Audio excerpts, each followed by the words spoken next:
Hi. Hola. Hi, here's Mr. Dozy. This is Michael Bradley. Hey, I'm Memphis. Hey. Hola. Hello. I'm here with soccer.com. Soccer.com. Soccer.com. And I'm talking with my friends soccer.com. See you soon. Hey guys, Josh from SoccerReviewsForYou.com, bringing you my review plus on-feet video of the Laceless Adidas A16 Plus PureControl in the latest Shock Blue, White, and Solar Slime colorway. Now, included with the shoes are a couple different things. You get a string bag that is separated down the middle, so there's two individual compartments, which is pretty cool. Has the Adidas branding and the Ace logo. They include a shoehorn that makes putting these shoes on a little bit easier. You don't have to use it, but it is nice that they do include it, made from plastic, by the way. And then, of course, you get an extra set of comfort insoles that are basically the same as the ones in the shoes, just a little bit thicker foam and without the perforations. And then, of course, you get the shoes themselves. Now, the shoes, I'm going to talk about all the performance details in this video, but if you guys really want to learn as much as possible about this particular shoe, you need to watch a longer video that I have. It's actually a play test. I'll leave an annotation on screen. Go ahead and check it out, but it really does go over all the important details about this shoe that you really should know if you're planning on picking these up. So again, annotation on screen to that playtest video. Go ahead and check that out if you're looking for as much info as possible. But in this video, we're gonna go over basic tech specs, take a look at the weight of the shoe, take a detailed look at the colorway, as well as talk about how they fit and feel on feet. So if you're interested in learning more, please stick around and watch the entire video. And if you are interested in a pair of these for yourself, be sure to check out the review page on my website. That'll be the very first link down below in the description of this video. On that page, you'll find Buy It Now links with exclusive SR4U coupon codes, where you'll be able to pick these guys up below their normal $300 retail price. So again, if you're interested in a pair, first link down below, go ahead and check it out. And with that being said, let's get right into the review. To start things off, let's take a closer look at the colorway. Now, the upper is Shock Blue, mostly Shock Blue, which we have seen many times before from Adidas, and it looks pretty good on this particular shoe. It's an all blue upper, so there's really not too much to complain about. You do have the slight accent in the white Adidas stripes on the lateral side. Given that this is the PureControl, there's no Adidas branding on the medial side at all, which I still think looks a little bit odd, but everyone has their own opinion on that.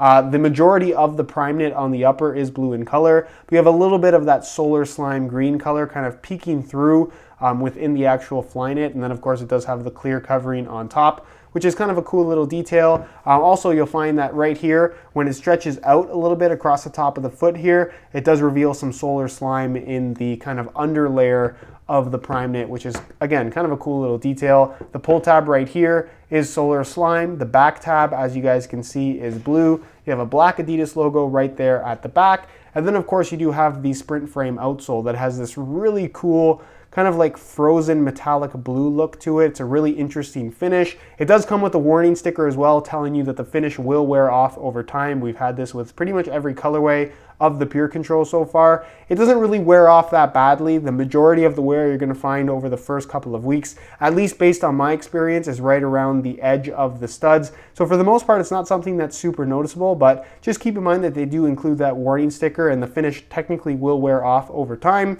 And then the stud tips, as you guys can see, are kind of like a translucent white color, which is actually pretty interesting, and again, looks really good with the rest of the shoe. It's a very simple colorway, mostly blue and white, a little bit of neon yellow / green mixed in, but for the most part, I think it's a pretty good looking colorway for this shoe. So let me know what you guys think down below in the comment section. Do you like how these look? Why or why not? And with that being said, let's move on to the tech specs so we can learn a little bit more about the overall performance. As far as performance is concerned, the A16 Plus PureControl with its laceless design is obviously very intriguing, but as a top-end soccer shoe, while it gets a pass, I really don't think that it's a super strong option, especially given its $300 price tag. Now again, like I mentioned at the start of the video, if you guys really want all the details, go check out my playtest video. I know it's really, really long and I talk a lot in it, but I really am explaining my experience with this shoe and some of the difficulties that I had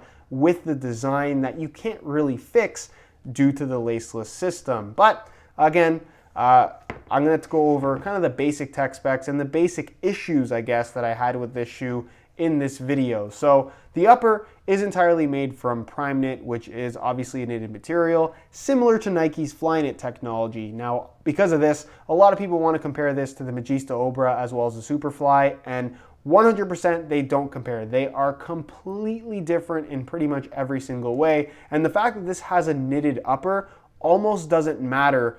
And you'll notice that immediately when you put these on, because on the inside, something I can't show you just because it's laceless and kind of fully enclosed, there is a kind of synthetic material that lines the entire inside of the shoe aside from the top of the foot here where you have this elasticated material. So when you put them on, you're going to notice that the upper is actually very stiff, very rigid on your foot, and doesn't have that kind of softness or I guess sock-like feel that you would expect from a knitted upper. And the reason why it has to be like that is because of the laceless system. If you take away the laces, that adds a lot of structure to the shoe. They have to replace it with something else, and that is a stiffer synthetic material that, again, lines the entire inside of the shoe. So as far as touch on the ball is concerned, while the upper isn't very thick, there's actually quite a few different layers, and that synthetic material doesn't necessarily lend itself all that well in terms of transferring feel between the ball and your foot. So it's not to say that the touch is bad in any way, because I don't think that it is. It just doesn't have that same kind of I guess connected sensation that you can get from other knitted uppers from both Adidas as well as Nike. I think if you want a really good knitted upper, a great example of what Adidas has on offer is the A16.1 Prime Knit, which is the Prime Knit variation of this shoe technically with laces, but they're actually very, very different products that, again, almost don't compare to each other. They are completely different shoes when it comes to actually wearing them. You're also going to find the non-stop grip dots across the entire upper on this particular shoe. It's kind of Adidas's answer to Nike's ACC, All Conditions Control, and just like ACC, it's a very minor feature that honestly you don't really notice when you're actually playing in the shoes. Another reinforcement aspect of the shoe is the actual Adidas stripes, which are basically a thin TPU plastic material, and you're really going to notice a lot of extra stiffness in the upper right on the lateral side of the midfoot because of these Adidas stripes. And again, they have to put in that structure because they've eliminated the laces. So all the stiffness and rigidity has to be in the upper. Now, one of the big issues that I had with this shoe is this top part, the elasticated part, the laceless aspect, where the laces would normally be. Now, when you put the shoe on, you're going to notice that the entire inside is synthetic leather. You really do feel the stiffness against your foot. And then, of course, there is the Tech Fit system, which is basically a second layer of Flyknit. You can see when I pull out this little tab, you can see it. But basically this runs across the top here and then goes down the sides of the midfoot, basically up until this point. So it spans from here to here. And this is basically an enclosure system to help your foot stay locked in place, which it does fairly effectively when you're just standing there and when you're doing more light movements. The problem with the laceless system, for me at least, comes when you do more intense movements, shooting the ball, sprinting, stopping, starting, really pushing the limits of the shoe and I guess pushing yourself in terms of just general pace and kind of movement. But what you're going to find, or what I found at least, is that this top part, the side-to-side lateral stability from this shoe, given that it doesn't have laces, is pretty good. Is it as good as what you can get from other shoes with laces? Absolutely not. You can just get better responsiveness and better stability from other shoes out there. But when you're stopping forward in a forward direction, what I really found is this part, this elasticated part that's supposed to be keeping your foot locked down, doesn't do its job just because it's elasticated. It has to be stretchy in order to allow your foot to get in the shoe and get out of the shoe. So I really found that this top part would stretch. It wouldn't keep my foot locked in place, and my heel would slide as well as my toes would actually jam against the end of the shoe. I just didn't have efficient lockdown on the inside of the upper. The laceless system also comes with complications when it comes to actual fit, something we'll talk about more a little bit later in the video. And that's mainly because when you eliminate the laces, while this part is elasticated, you really lose all the adjustability of the shoe. Once the shoe is on your foot, that's the way it's going to fit. That's the way it's going to stay. You can't adjust or change anything. So that is, for me, the biggest flaw when it comes to this particular shoe, is that you just don't have sufficient lockdown because of this laceless system, and because your foot's not locked down properly,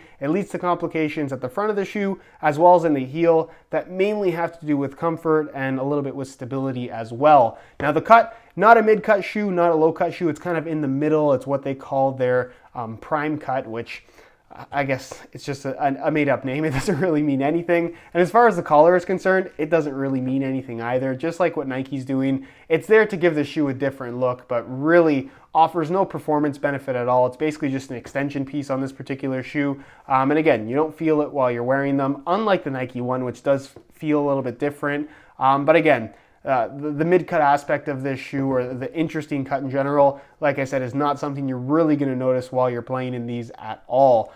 Inside there is a kind of synthetic suede lining material that feels really nicely padded, but again, because of the lack of kind of lockdown through the midfoot, you do get a little bit of heel slippage, or I guess heel discomfort, just because of all the pressure that's put there because of this laceless system.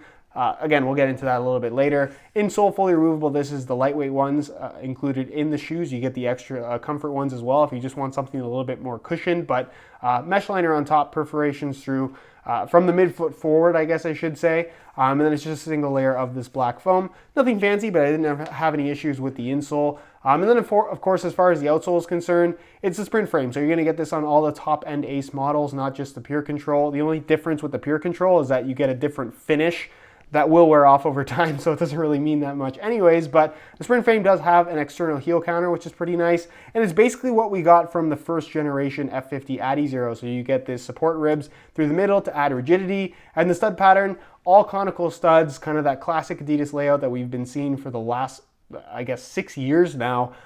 It's proven at this point. It works extremely well on firm natural grass as far as traction is concerned.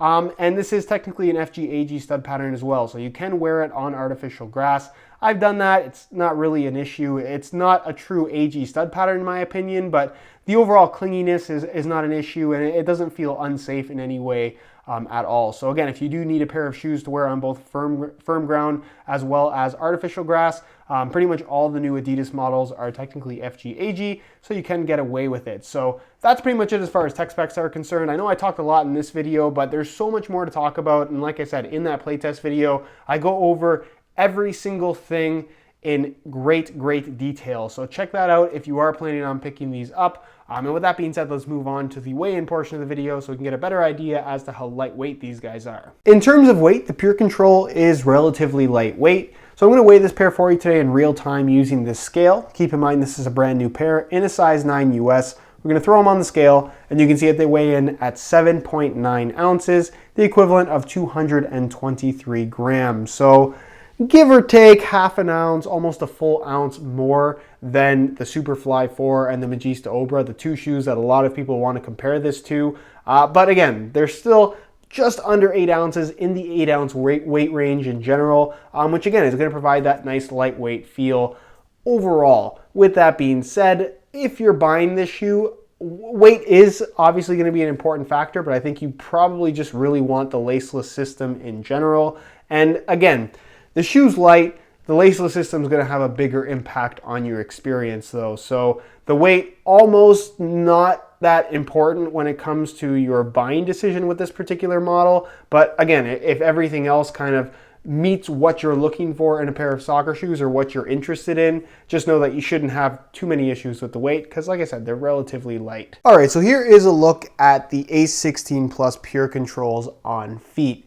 A lot of people ask me how these actually fit and how they feel. It's a really difficult shoe to explain. You almost have to just try them on to see if you're gonna like how they feel or if they fit you well at all. Because it's one of those shoes that, again, because of the laceless system, there's no adjustability. So it's very possible that you put this shoe on your feet, it doesn't feel right, and there's no way you can change that. So again, if you do actually order a pair of these, if you put them on and they don't feel right, return them, exchange them, get something else, because that feeling is not going to change. If anything, they're just going to get worse. So the best way to describe how they feel, and I know I said it's very difficult to explain, is that because of the laceless system, you have this elasticated part on top of your foot, which is where the shoe feels, I guess, the most loose. Normally you would have tightness across the top of your foot, which would in turn make tightness around your entire foot. You get kind of a more consistent tightness, if that makes any sense, with a more traditional shoe that has laces. With this shoe, it's not so tight across the top of your foot, which, like I said, does kind of make for a lack of lockdown. There's nothing pushing you and keeping your foot down into the bottom of the shoe. Instead, all the tightness is at the sides of your feet. It almost has this kind of squeezing sensation, especially where you have the Adidas stripes right here, which can be very uncomfortable for the first couple of hours. The shoe feels, again, a lot stiffer than you might expect. And again, due to the lack of kind of lockdown and something pushing your foot into the shoe, heel slippage can be an issue. You have a lot of padding back there. And it almost creates a lot of pressure just because there isn't anything locking your heel down or pushing it down into the base of the shoe. So again, the experience of putting the shoe on is one thing, and the experience of actually playing in them is another thing. And for me personally, maybe it's just my foot, I didn't really enjoy playing in these. There was too many problems due to the laceless system. So again, this shoe kind of comes with its fair share of warnings. If you're willing to accept perhaps some of the downsides that this shoe has, then go for it. If not, you're just better off going for something else. So as far as width is concerned, it does have a tighter fit, especially through the midfoot area. Is it going to be comfortable for you? It's really, really hard to say. I think if you have wide feet in general, this probably just isn't a very good option. But again, until you actually try them on for yourself, it's really, really difficult to say whether or not you're going to like how they fit or whether or not the width is correct for your foot type. And as far as sizing goes, they do run true to size. I'm wearing my usual size 9 US here, and the fit and length is absolutely perfect. So if you are looking to order a pair for yourself, I would strongly recommend going true to size in order to achieve the best possible fit in length. All right, guys, that is it for my review of the Shock Blue A16 Plus PureControl. If you guys are interested in more info, be sure to check out the review page on my website. That'll be the very first link down below in the description of this video. On that page, you'll find the high quality images of this exact pair that I took myself. That'll give you a better idea as to how they actually do look in person, as well as buy it now links with exclusive SR4U coupon codes, where you'll be able to pick these up below their normal $300 retail price. So again, if you're interested in a pair, first link down below, go ahead and check it out. If you have any questions at all regarding this shoe, leave them down below in the comments, and I definitely will get an answer out to you. If you enjoyed today's video, found it helpful and informative, be sure to support it with a like. Subscribe if you haven't already for daily videos on all the latest and greatest soccer gear. You can find all my social media information linked in the description as well. And other than that, guys, hope you enjoyed today's video, and as always, thanks for watching.